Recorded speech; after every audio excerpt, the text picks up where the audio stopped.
Hello, hello, hello, everybody. It's been a little while. Gosh, it could be perhaps October, November since the last time I actually did a podcast episode. So, apologies if you have been a regular listener and wondering why I've maybe just disappeared off the face of the earth. I haven't been releasing any episodes recently. So, that's why the little podcast was shelved for a while, but it's always my intention, even when there's breaks, that I'll always come back to it because it's just something that I enjoy doing. I hope that you all had a really lovely Christmas, and I hope that you managed to actually take a good amount of time off and were able to relax and give yourself some well-deserved rest. I feel really indulgent because as I'm recording this podcast episode on Friday, the 9th of January, I'm still technically off work. I have taken 3 weeks off. Generally, the reaction I get whenever I say to some other therapists that I take 3 weeks off at Christmas, but I have a very clear reason why I do this. So I take off the pretty normal kind of 2 weeks that many therapists will take off, but I always take off the first week of January. And I have a really clear reason for doing this. And it's because I really like January, the first week, to be a week of me taking space. Space for my business, space to do a review of how the last year my business has gone, space to think about what I want from the upcoming year, and to reflect and consider what things have worked. What things do I want to continue doing? What things do I want to let go of? How can I make life easier for myself? That's always on my mind. How can I make life easier for myself? I know a lot of people can't stand January and find it, a very depressing month. I get it. I'm actually one of those weird people that I like January. I like the kind of new opportunity, the fresh starts, the kind of cleansing energy that can come with it. So I really enjoy taking this first week just to focus on the business side and planning side. So I took myself off on Monday, just gone there, to a very nice hotel in my local area. I spent the morning working in kind of the hotel lobby area. I pretty much had the whole place to myself, which was lovely. I sat there for about 3 or 4 hours. The lovely little lady kept bringing me coffee over, caffeinating me, and I sat on the laptop and spent some real focused time doing that review. So I was looking at my profit and loss accounts. I was looking at my expenditure. I was reflecting back. I took my big annual wall planner with me and was reflecting back over all the events and all the things that I did last year, and really kind of looking at what things really paid off, what things worked, what things didn't work quite so well. I was looking at the balance between what my private practice business looks like, what my mentoring business looks like, and the membership, and just really taking that space to say, how do all these things work together? It was so good. Number one, to bring myself away from my usual office space at my home so that I wasn't going to get distracted by dogs or laundry or, other things, that I had real focused time to just ask all these questions and to really dig deep and really reflect and really make some decisions. And I came away from that morning with a whole year of key dates and key events planned out, a schedule of what my ideal week is going to look like moving forward, exactly where I do have spaces in my diary and what that's going to be prioritized for, a much clearer vision for myself and for the year ahead. So it was absolutely worth doing. And then afterwards, I took myself down into the spa in the hotel and had a bit of me time. Something I really struggle with is switching off and disconnecting. My brain is always switched on, always thinking, always planning, always running 10 steps ahead. And it was so lovely to go down into that spa and just take a few hours of nothing. I even treated myself to a lovely massage. Awful good to myself, aren't I? I'm going to plan in another one for half year and do it again. But absolutely having that little dopamine, that little reward at the end of the review was amazing. So the reason why I'm sharing this with you is that you don't all have to now go and book day spas, although I do highly, highly recommend it. But what I do really recommend is that you make space to think. Make space to think about your private practice, to think about what you want from your private practice before you go full steam ahead, rushing into the doing. And you're rushing into the doing without any direction. And then you're maybe wasting loads of time and loads of energy doing things that actually are not serving you. By the time this podcast episode comes out, it will already be in full swing. But you've maybe seen Facebook ads and posts circulating around from me about my open house event, which is running from the 12th to the 16th of January. Basically, why I'm creating this event, because it is to give therapists that space to actually be thinking about their private practice, thinking about setting their intentions of what they want from it before they go into action mode. And I think that that is the thing that I see so often, is that lacking in direction. And when you don't have like a clear intention for yourself of what you want from your practice, that's when you tend to fall into copying what other people are doing, or just falling in with the norm of what everybody else seems to be doing. And when it comes to private practice in 2026, we can't do that. We can't just fall into the norms of blending in vanilla directory profiles. We can't just be playing it safe around everything that we do. It is a year where we do have to do things a little bit differently.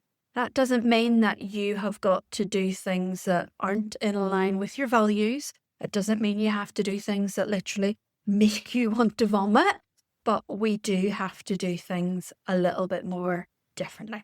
So that's what the open house event is about. And in the open house event, on the first day, I'm doing a session which is called the Private Practice Compass.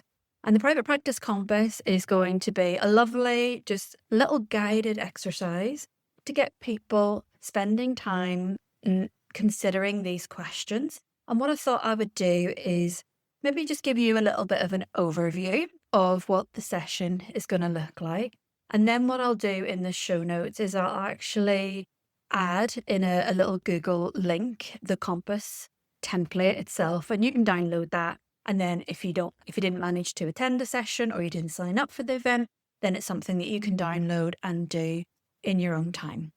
So as the name suggests, it's basically a compass. And the reason why I've chosen to do it in this format is it's to help you feel more orientated in your private practice and to help you feel more confident about the direction that you're going to take your private practice in, especially in the changing therapy landscape. There is so much changing in therapy, and where obviously there's lots of conversations going on in Facebook group communities about AI and about the impact it has in our field.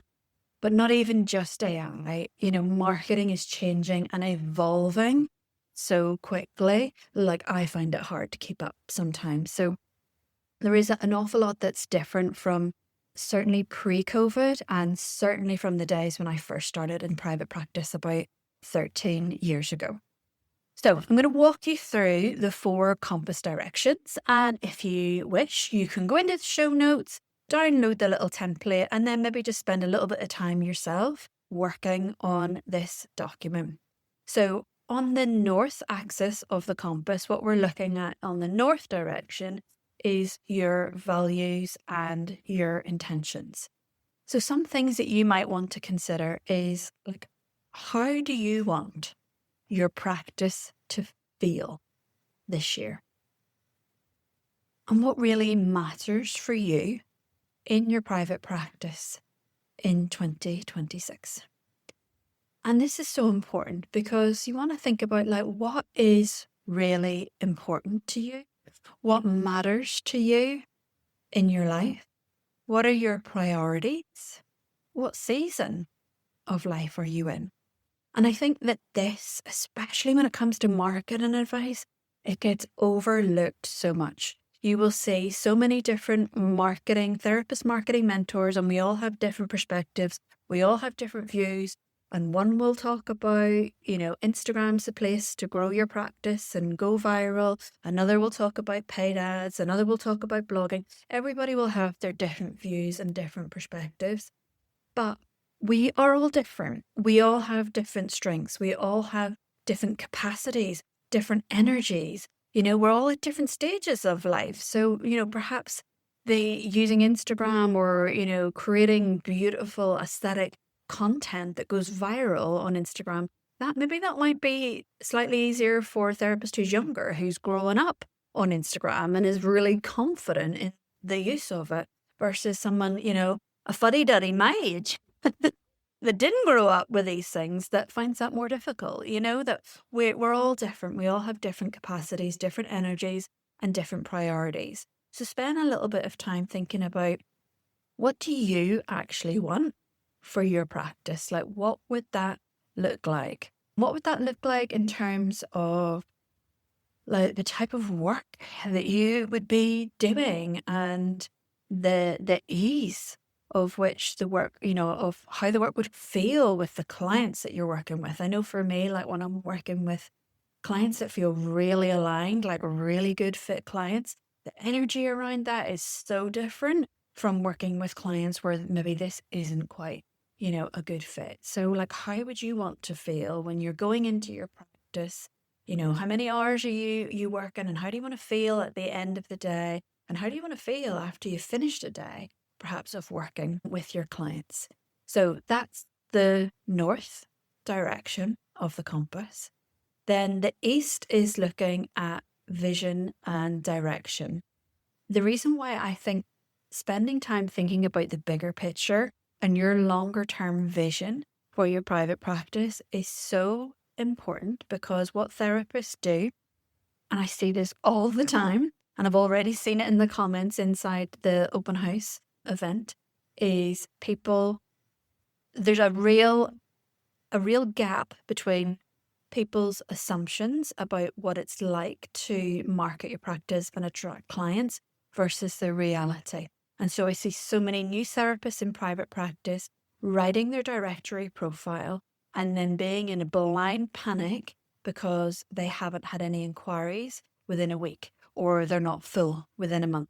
Because the reality, like that gap, is building a sustainable private practice is just like building any business, and building any business takes time.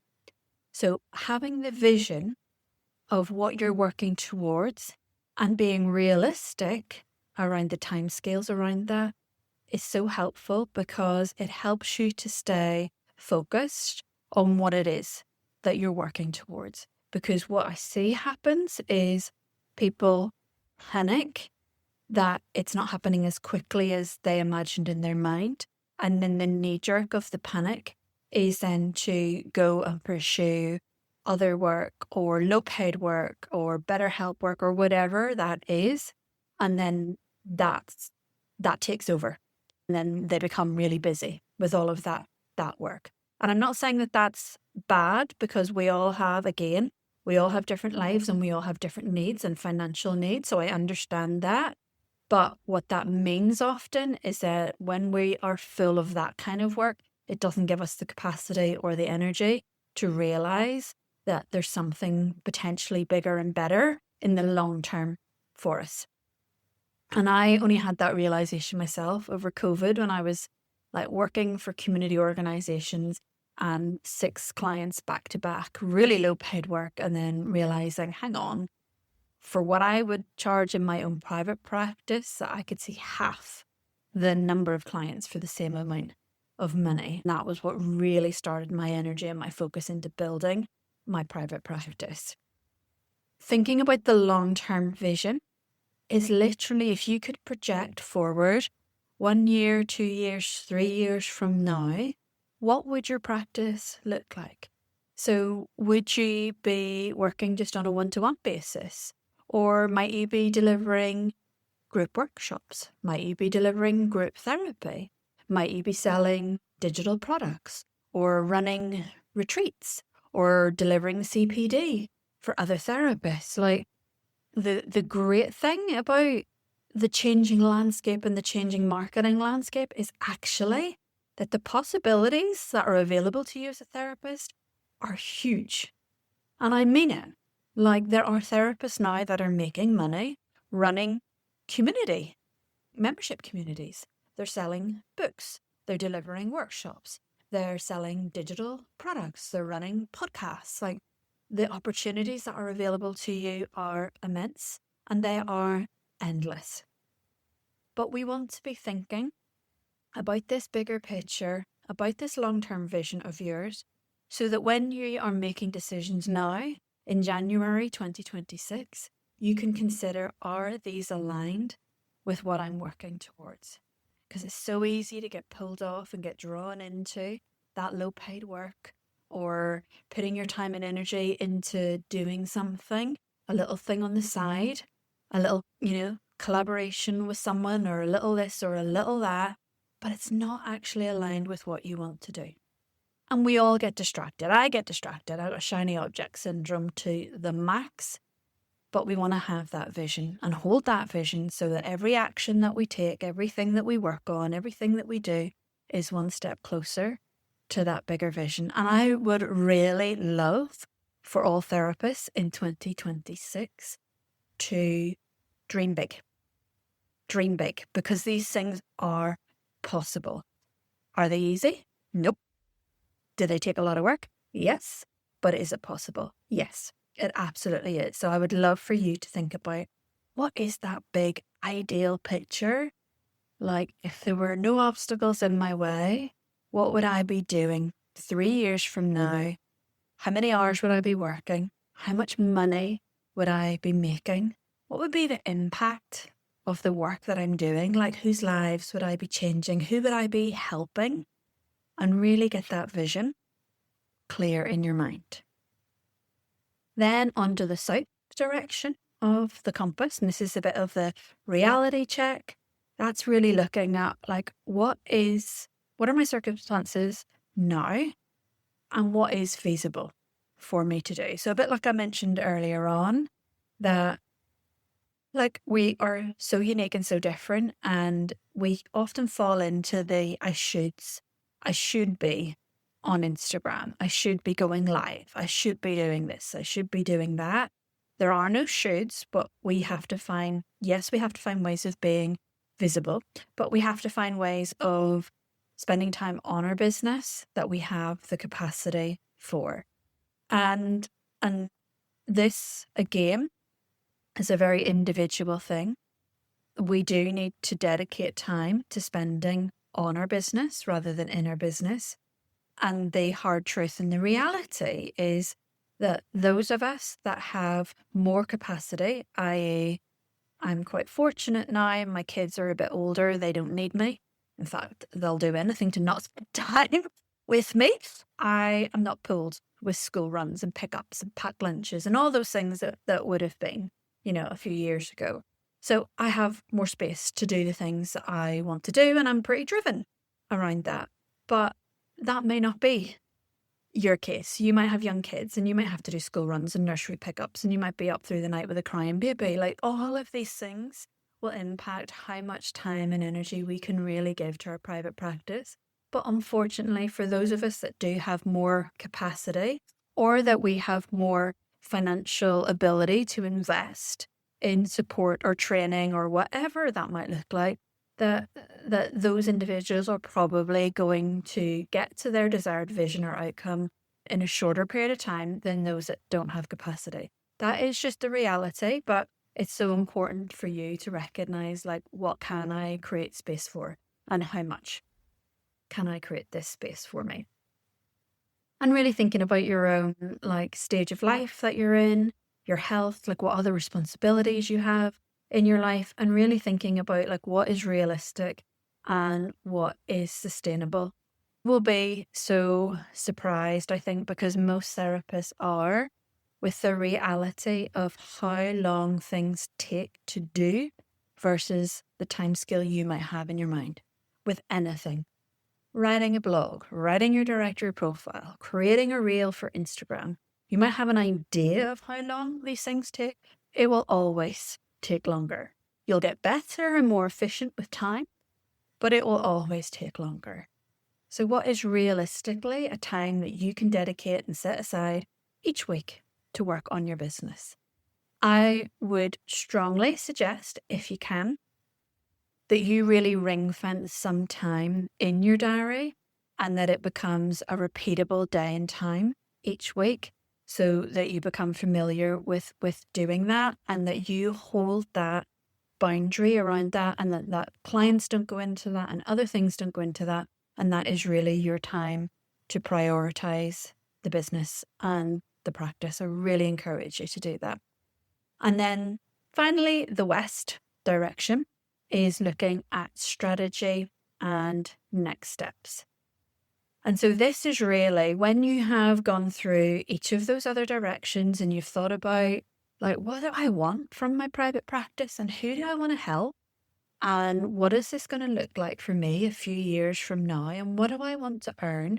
And who is my ideal client? Like, when you've got really clear on all of these things, this is when you then start to think about your marketing decisions, because your marketing is going to be influenced by who your ideal client is and what your niche is. And again, this is a nuance that gets missed so much in a lot of the kind of the marketing accounts, is who your ideal client is and what age you are and what your capacity is. So if I am a therapist and my ideal client is young people and teenagers, I probably want to be marketing and putting some content on something like TikTok. Thank God I don't work with teenagers, because TikTok is not somewhere I personally want to be or want to hang out, but that's probably what I would need to be thinking of. If my ideal client were stressed out, burnt out, busy professionals, I would probably want to be thinking about being on LinkedIn. If my ideal client is like somebody maybe in their early 30s, I'm probably going to be thinking about Instagram. If my client is going to be older, yes, they may well be on Instagram, but they are possibly more likely going to be on Facebook, for example. Now those are just kind of general, like rough kind of an overview. Obviously, there's always going to be exceptions, but these are the sorts of things that you do kind of need to think about. Like, what platform is your ideal client going to be hanging out on? And what is going to be the most effective way for me to market myself to them?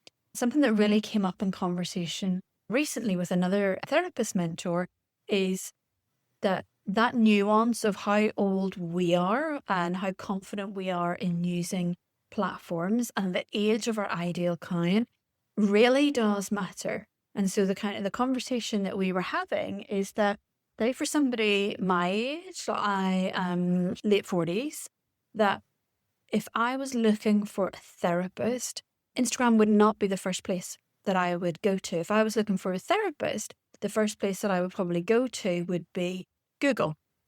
And then I would look for a website for the therapist. And then if the therapist then had social media connected to their website, I would probably then go into their social media to check them out. I think for a large proportion of our clients, that's probably what most people currently are going to do. They're going to go to Google first. This is changing and evolving with AI and ChatGPT coming in. But for now, it would still be the Google search and then potentially checking the social media afterwards. However, perhaps for a client who is in their 20s, early 30s, they might look on Instagram.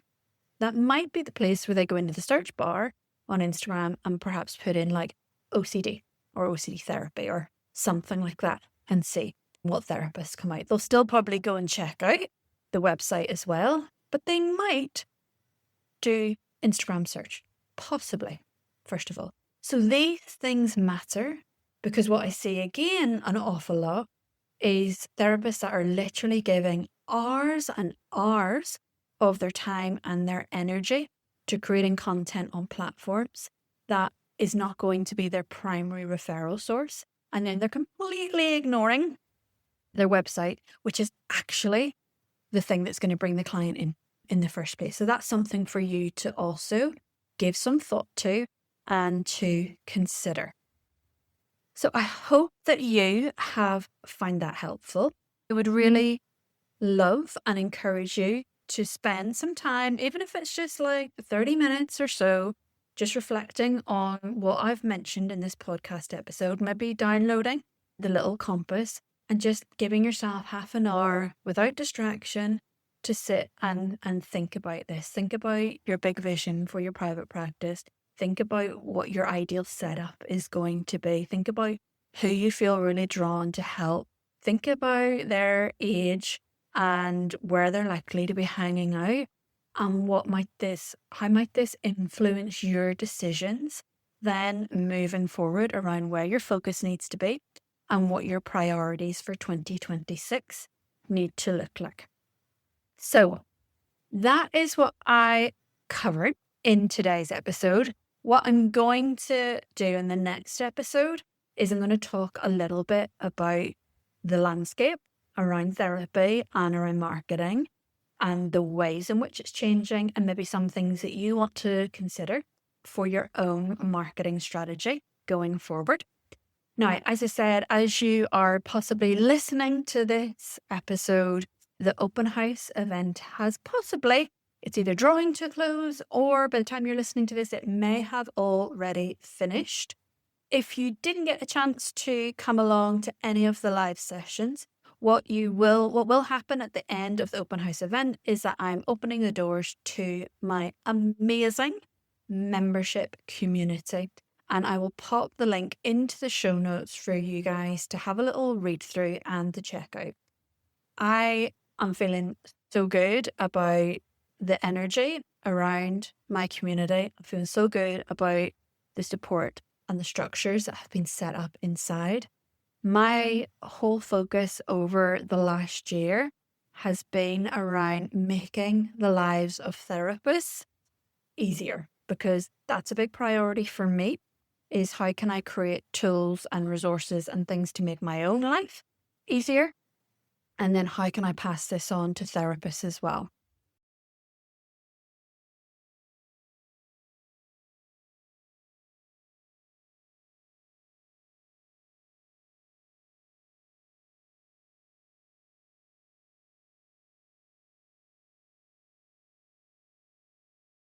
I have a whole suite of these tools inside the membership community, which the therapists inside absolutely love.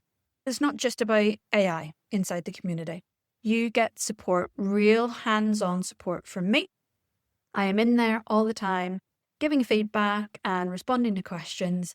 And I do weekly coaching calls as well. So you can jump on calls and come along and get any support that you need in your private practice. So if you are feeling a little bit rudderless, if you're feeling a little bit lost and you're going around in circles, or you're trying things and feeling like they're failing and they're not quite working, I really encourage you to check out the details of the membership community. And if you have any questions, you can just send me a little email, or I tend to hang out on Instagram. I'm a voice notes kind of gal, so if you want to ask me any questions, come check me out on Instagram and just send me a little voice note if you have any questions, and I will come back to you as soon as possible. So the doors are going to be opening on the 19th of January, and there will be some little special incentives for people who get signed up pronto. So do go and check it out. The website is www.prosperinprivatepractice.com, and you'll see the link in there for the membership and the details, and I'll pop the link in the show notes below as well. So hope you have found today's episode helpful, and do check out the next episode that's going to be then looking at navigating the new landscape in 2026. But I'll see you soon. Take care. Bye.